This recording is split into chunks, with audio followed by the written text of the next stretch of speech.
Good morning student, this is your Hindi class. I am your Hindi teacher SK Upadhyay.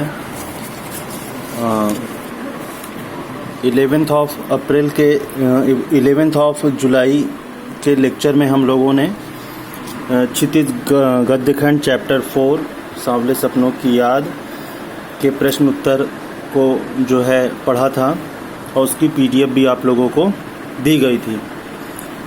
तो question number first, second, third and fourth का आशय स्पष्ट करने वाली पंक्तियों तक आपका हुआ था। आज के लेक्चर में हम लोग उसके आगे जो है पढ़ेंगे और आपको फर्स्ट और सेकंड क्वेश्चन होमवर्क की कॉपी में करने के लिए दिया गया था।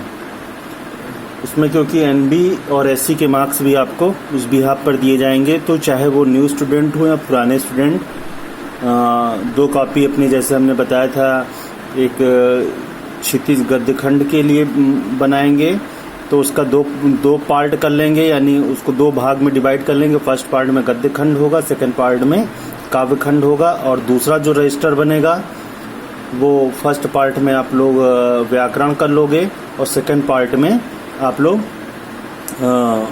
कृतिका कर लोगे। और कुछ बच्चों की एक क्वेरी आई थी कि सर उसमें एक ही इंडेक्स है, तो अगर एक इंडेक्स है तो आप दूसरा इंडेक्स उसका जेरोक्स करा करके या उसको मैनुअली उसको बना करके दूसरा इंडेक्स बना, मतलब एक कॉपी में जब 2 पार्ट हुए हैं तो 2 इंडेक्स भी होना चाहिए, एक ही इंडेक्स में दोनों नहीं होगा। तो ठीक है स्टूडेंट, आज के लेक्चर में हम लोग आगे जो इसके प्रश्न उत्तर को जानते हैं। अब जरा बुक ले आओ तो वहाँ रखी है, क्षितिज लिखा हुआ। हाँ, तो आज फोर्थ का खा वाला है। पहले इसके प्रश्न को जान लेते हैं।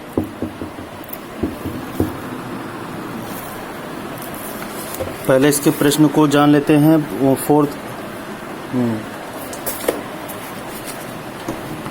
फोर्थ का खा का जो प्रश्न है,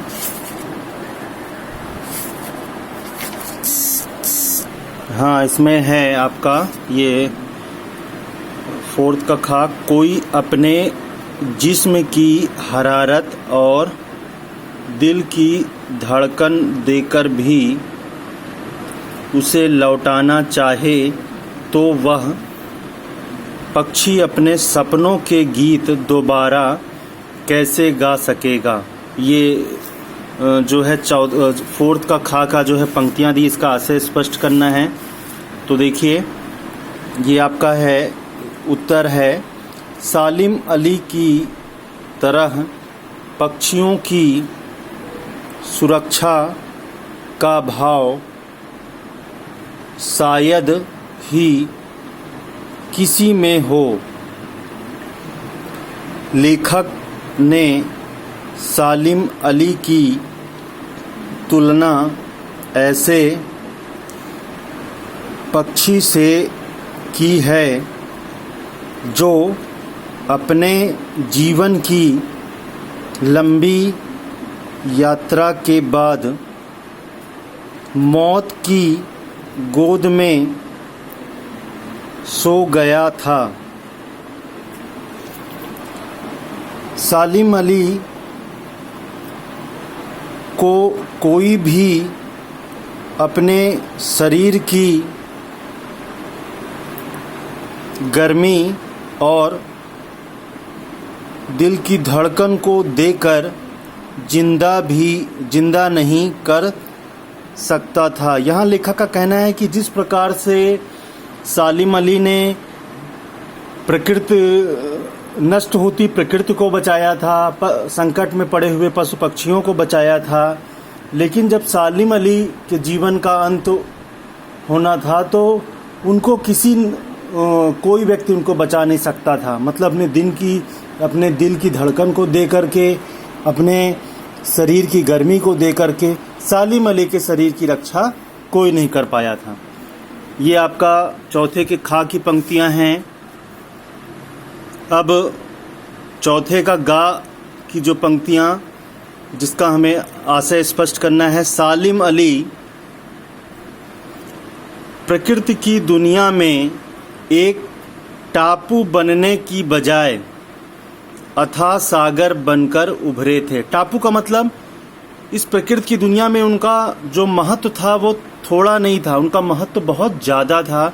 यहाँ लेखक ने उनकी तुलना की है कि उनका महत्व कोई टापू की तरह नहीं था, एक सागर की तरह। जैसे सागर का कोई और छोर नहीं होता, उसी प्रकार से सालिम अली का प्रकृति में जो संवारने में, उसकी संरक्षण में, उसके संवर्धन में जो योगदान था वो क्या था, असीम था, उसकी कोई सीमा नहीं थी। तो इसका आशय स्पष्ट करते हैं। गा वाले का ये उत्तर 4th का गा है। सालिम अली ने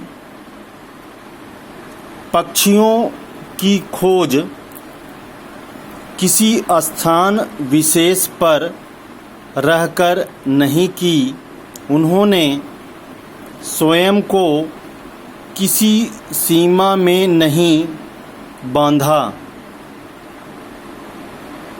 वे किसी टापू की तरह नहीं थे, बल्कि अथाह का मतलब होता जिसकी कोई था ना ले सके, जिसका कोई अनुमान न लगा सके, अथाह सागर थे। पक्षियों और पर्यावरण की सुरक्षा के लिए वे कुछ भी करने को तैयार थे। ये 4th का गा पंक्तियों का आशय स्पष्ट हुआ। अब 5th क्वेश्चन को समझ लें।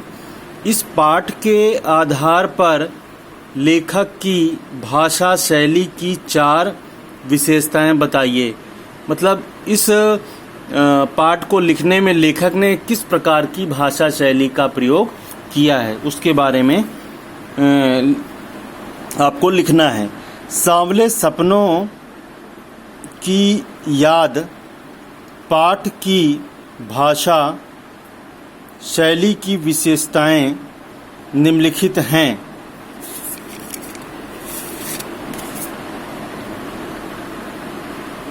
इस पाठ में पहला पॉइंट है, ये स्टार से शो है आपका।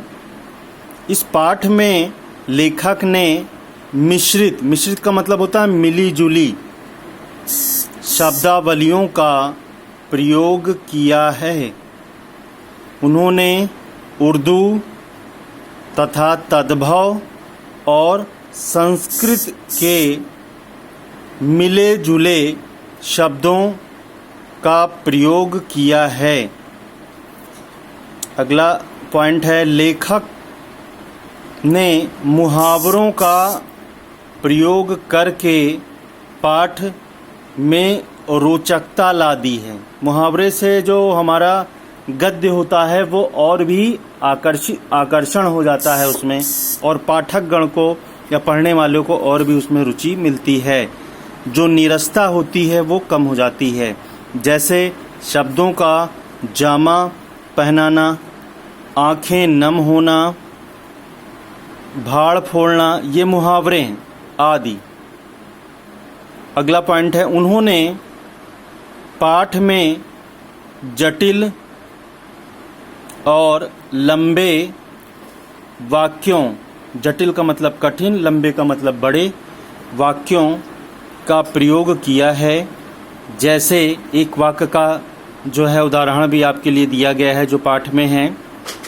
सुनहरे परिंदों के खूबसूरत पंखों पर सवार सांवले सपनों का एक हुजूम मौत की खामोश वादी की तरफ अग्रसर है, मतलब बढ़ रहा है। कोई रोक टोक सके कहाँ तक संभव है। अगला जो पॉइंट है, लेखक ने पाठ में भावानुकूल यानी भाव के अनुसार वाक्यों का भी प्रयोग किया है। जैसे नम आँखों से उन्होंने कहा, सालिम अली तुम लौटोगे ना। मतलब लेखक को लग रहा था कि सालिम अली जैसे अपने वही यात्रा पर हैं सैलानियों की तरह और पक्षियों की जानकारी के लिए गए हैं और कुछ दिन बाद उनकी वापसी होगी। लेखक अपने मन को यह विश्वास नहीं दिलवा पा रहा था कि जो है सालिम अली हमेशा के लिए इस संसार को छोड़ करके चले गए हैं, अब उनकी वापसी यहाँ संभव नहीं है। इस प्रकार से लेखक ने सालिम अली के बारे में इस चैप्टर में, इस पाठ में बड़े ही मार्मिकता और रोचकता और अपनेपन के साथ इसको पाठकों के सामने लिखने का प्रयास किया है या देने का प्रयास किया है। तो इसमें आपका आज जो है चौथे का खा और गा को आशय स्पष्ट करने वाली पंक्तियां हुई और 5वां प्रश्न का उत्तर हो गया। स्टूडेंट, आज के लेक्चर में इतना ही रखते हैं और इसमें जो आज का होमवर्क होगा यानी फेयर कॉपी में तो इसको कंटिन्यू करते हुए जाना ही है। होमवर्क की कॉपी में चौथे का खा और गा आशय स्पष्ट करने वाली पंक्तियों को आप लोगों को करना है। Thank you student watching my video.